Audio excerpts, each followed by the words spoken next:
मरहबा collection mall, readymade कपड़ों का भरपूर खजाना, jeans pant, T shirt, cargo pant, night pant, बच्चे और बच्चियों के लिए अच्छे खूबसूरत और उम्दा ड्रेस। पता याद रखें, जमूर हाई स्कूल मेन रोड, जैतून हजीन मस्जिद के पास, मालदा चौक, मालेगांव। बिस्मिल्लाहिर्रहमानिर्रहीम। नहमदुहु व नुसल्ली अला रसूलिहिल करीम। अम्मा बाद। इस ताज़ियती नशिस्त के सदर मोहतरम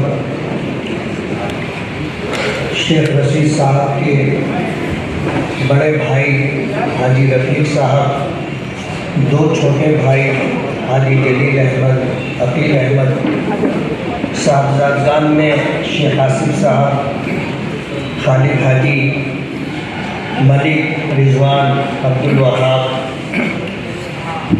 ख़ानदान के सभी अफराद और शेख रशीद साहब की इस ताज़ियती नशिस्त में ताल्लुक़, हमदर्दी और खैरखाही की बुनियाद पर आए हुए सभी हज़रात, नबी करीम सल्लल्लाहु अलैहि वसल्लम का इरशाद मुबारक है, उज़्कुरू महासिना मौताकुम,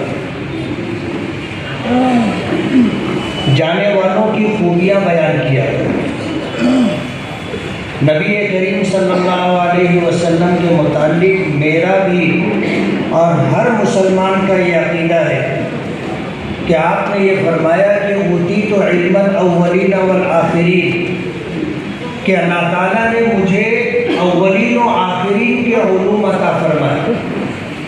जब से दुनिया बनी जितने इंसान आए उनको जो इल्म दिया गया और मौजूदा दौर में जितने लोग हैं उनको जो इल्म मिला और क़यामत तक जितने लोग आएंगे उनको जो इल्म दिया जाएगा, सबका मजमूई इल्म मेरे आका जनाब रसूलुल्लाह सल्लल्लाहु अलैहि वसल्लम को दिया गया था। हम भी इस बात को समझते हैं कि इंसानों में अच्छे लोग भी होते हैं, बुरे लोग भी होते हैं, और ये कोई ढकी छुपी बात नहीं है। लेकिन नबी करीम सल्लल्लाहु अलैहि वसल्लम का इरशाद है कि जाने वालों की खूबियाँ बयान किया करो, जाने वालों की बुराइयों से पहलू तही किया करो। शेख रशीद साहब जैसे थे हम में से सबको पता है। अगर किसी शख्स की मकबूलियत का अंदाज़ा करना हो तो उसके जनाजे में कितने लोग शरीक हैं आप उससे अंदाज़ा कर सकते हैं। मैं समझता हूँ कि अब तक की जितनी ताज़ियती नशिस्तों में मैं शरीक रहा, इतना बड़ा मजमा मैंने किसी की ताज़ियती नशिस्त में नहीं देखा। ऐब से पाक अल्लाह की ज़ात है, अल्लाह के अलावा हम में से कोई भी ऐब से पाक नहीं।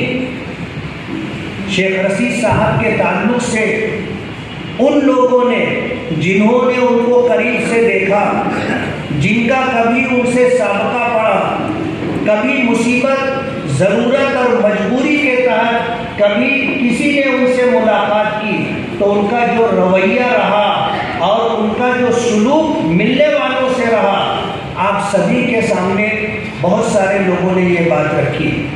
कहते हैं ज़माना चाहिए इस तूल दास्तां के लिए, कहने वाले अपने तजुर्बात के पेश नज़र, अपने मुशाहदे के पेश नज़र घंटों बोल सकते।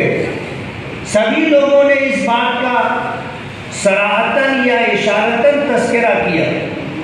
शेख रशीद साहब, किसी ने कहा है कि बहुत सी खूबियाँ थी जाने वालों में बहुत सी खूबियाँ होती हैं, और शेख रशीद साहब भी गए तो बहुत सारी खूबियों के मालिक थे, जब ही इतना बड़ा मजमा उनकी ताज़ियती नशिस्त में आया है।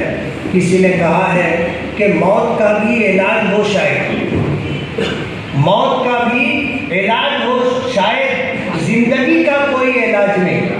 हम में से कोई आदमी ऐसा नहीं है जो हमेशा जिंदा रहे, हमेशा जिंदा रहे, हम में से कोई ऐसा नहीं। अगर इस कायनात में, इस दुनिया में अल्लाह पाक किसी को हमेशा की ज़िंदगी देता तो उसके हकदार सरवरे कौनैन हमारे आका जनाब रसूलुल्लाह सल्लल्लाहु अलैहि वसल्लम होते। आपने फरमाया आमार उम्मती मा बैन 60 व 70, मेरी उम्मत की औसतन उम्र 60-70 साल। ये औसत उम्र है। कुछ लोग इससे पहले भी चले जाते हैं, कुछ लोग इससे ज़्यादा भी उम्र पा लेते हैं, लेकिन ये औसत है 60-70 साल। आप देखो हमारे आका की उम्र मुबारक थी जब आप हमारे दरमियान थे, पर्दा नहीं फरमाया था, 63 साल की उम्र थी, 63 साल की उम्र में आपने पर्दा फरमाया।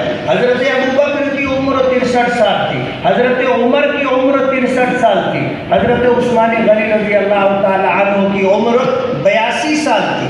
बताना ये है कि आप अगर देखोगे तो तकरीबन इसी के आसपास लोग इस दुनिया से रुखसत होते। मेरी भी 62 साल की उम्र हो गई है, 63 रनिंग है।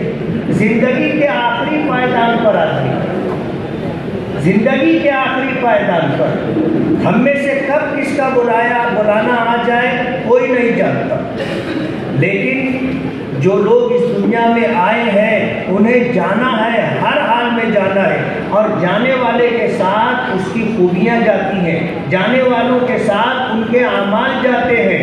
कोई अजीज करीब भी नहीं जाएगा। शौहर का इंतकाल होता है, अगर उसका जनाजा उसकी मैयत कमरे में रखी हो, बीवी के अलावा कोई दूसरा ना हो, तो बीवी वहाँ अकेले रहने की हिम्मत नहीं करती। यही हाल शौहर का है कि बीवी का इंतकाल हो जाए और शौहर को ये कहा जाए कि तुम रात भर यहाँ इसे संभालो, अकेले बैठने की उसकी हिम्मत नहीं होती। हालांकि ये साथ जिंदगी भर का साथ था और तन्हाई के साथी थे, लेकिन मौत एक हकीकत है, एक तल्ख हकीकत है और इस कायनात की सच्चाई है। जाना सबको है, जो जाता है अपने आमाल लेकर के जाता है और यही आमाल उसे काम आएंगे।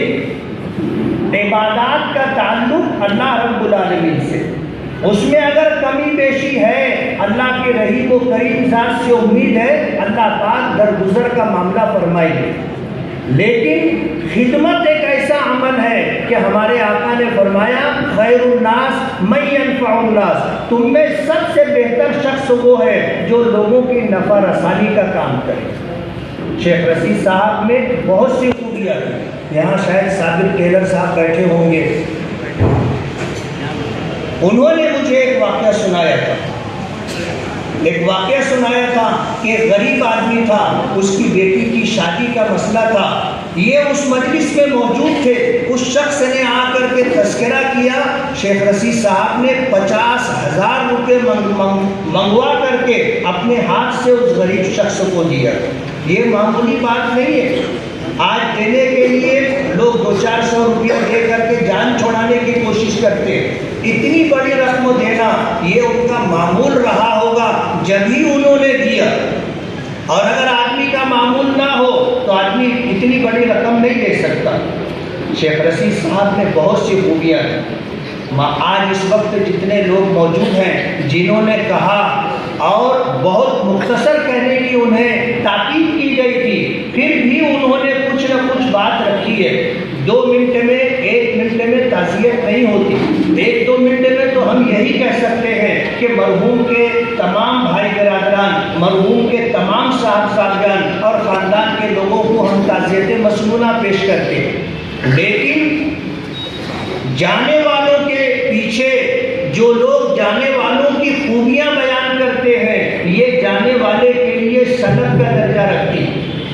कहते हैं ना, ज़ुबाने खल्क़ों को नक़ारे खुदा समझो।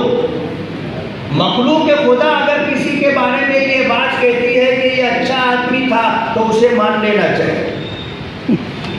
जाहिर बात है, बिला वजह कोई किसी को अच्छा नहीं कहता, और अगर किसी के साथ बुरा हुआ है तो वो उसकी बुराई चाहे बयान ना करे लेकिन उसे अच्छा भी नहीं कहेगा। आज अगर हमारे मुसलमानों के साथ साथ बिरादराने वतन ने भी आज इस मौके पर श्रद्धांजलि पेश की है और उनकी ज़िंदगी की खूबियों को बयान किया है, तो मेरा ऐसा मानना है कि शरीयत की बातों में जो ये बात है कि जाने वालों के मुताल्लिक रह जाने वाले जो बात कहते हैं ये उनके लिए सनद का दर्जा रखती है। इसी बात पर मैं ये कहने की जसारत कर रहा हूँ कि इंशाअल्लाह हम तमाम लोगों की वो बात जो हमने मरहूम की खूबियों को लेकर के انشاءاللہ یہ سند کا درجہ رکھے گی اور یہی چیز مرحوم کی نجات، مغفرت اور درجات کی بلندی کا ذریعہ بنے گی۔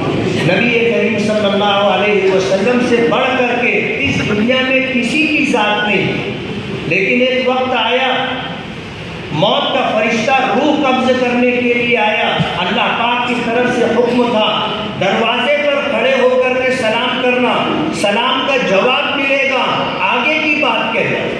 اس فرشتے نے آ کر کے سلام کیا، نبی کریم صلی اللہ علیہ وسلم نے جواب مرحمت فرمایا، داخل ہونے کی اجازت مانگی، داخل ہونے کی اجازت دی گئی۔ ساتھ میں حضرت جبرائیل بھی تھے، اللہ کے نبی صلی اللہ علیہ وسلم سے روح قبض کرنے والے فرشتے نے کہا کہ اللہ پاک نے مجھے حکم دیا ہے، آج تک میں نے کسی کی روح قبض کرنے کے لیے اس سے اجازت نہیں لی، اس سے پوچھا نہیں، لیکن مجھے اس بات کا حکم ہے کہ سلام کرنا، اجازت لینا اور جا کر کے یہ پیغام دینا کہ اللہ آپ سے ملنے کے مشتاق ہے، اگر آنا چاہیں گے تو لے آنا اور نہیں آنا چاہیں گے تو واپس آ جائے۔ اس فرشتے نے اس بات اللہ کا جو پیغام تھا اسے پیش کیا کہ اللہ پاک آپ سے ملنے کے مشتاق ہیں۔ ساتھ میں حضرت جبرائیل تھے، نبی کریم صلی اللہ علیہ وسلم نے حضرت جبرائیل کی طرف مشورہ طلب نگاہوں سے دیکھا تو حضرت جبرائیل نے اشارہ دیا کہ بس اب چلیے، تو اللہ کے رسول صلی اللہ علیہ وسلم نے اپنا دست مبارک اس طرح اٹھایا اور فرمایا اللہم بالرفیق الاعلی، اللہم بالرفیق الاعلی، اللہم بالرفیق الاعلی۔ جب تیسری مرتبہ آپ کی زبان مبارک سے نکلا اللہم بالرفیق الاعلی، روح قبض ہو چکی تھی، ہاتھ نیچے گر چکا تھا۔ حضرت عائشہ صدیقہ رضی اللہ تعالی عنہا فرماتی ہیں کہ نبی کریم صلی اللہ علیہ وسلم کو میں اپنی گود میں لی تھی، انہوں نے جو حیت بتائی کہ میں پیچھے بیٹھی ہوئی تھی اور حضور میرے جسم کے اوپر، میرے کاندھے پر ان کا سر مبارک تھا، اس طرح میں ان کو سہارا دے کر کے انہیں بٹھائی ہوئی تھی، اور اسی حالت میں نبی کریم صلی اللہ علیہ وسلم کی روح پرواز کر گئی۔ اور پھر حضرت عائشہ رضی اللہ تعالی عنہا نے فرمایا کہ جب آپ نے تیسری مرتبہ اللہم بالرفیق الاعلی کہا تو میں نے محسوس کیا کہ اب ہمارے آقا ہمارے درمیان نہیں۔ اہل مدینہ کا تعامل میں بتا کر اپنی بات ختم کروں گا کہ اہل مدینہ کا تعامل ہے کہ جب کسی بڑے شخص کا انتقال ہوتا ہے تو نبی کریم صلی اللہ علیہ وسلم کے زندگی کے ان آخری ایام کو، اس آخری حالت کو ذکر کرتے ہیں، اور لوگوں کی تسلی کے لیے اس سے بڑی بات نہیں ہو سکتی، لوگوں کی تسلی کے لیے اس سے بڑی بات نہیں ہو سکتی کہ جب اللہ کے رسول کے صدقے میں یہ پوری کائنات پیدا کی گئی، اور جب وقت آیا 63 سال کی عمر مکمل کر کے آپ بھی اللہم بالرفیق الاعلی کہتے ہوئے اللہ کی جوار رحمت میں چلے گئے۔ جب آپ نہیں رہے تو ہم میں سے کون رہے گا؟ اگر دنیا میں کسی کی موت نہیں ہوتی اور پھر کسی کا انتقال ہو جاتا تو صدمے میں لوگ مر جاتے، لیکن یہ ہر ایک کا مسئلہ ہے، ہم میں سے کوئی ایسا نہیں ہوگا کہ اس کے گھر میں کسی کا انتقال نہ ہوا۔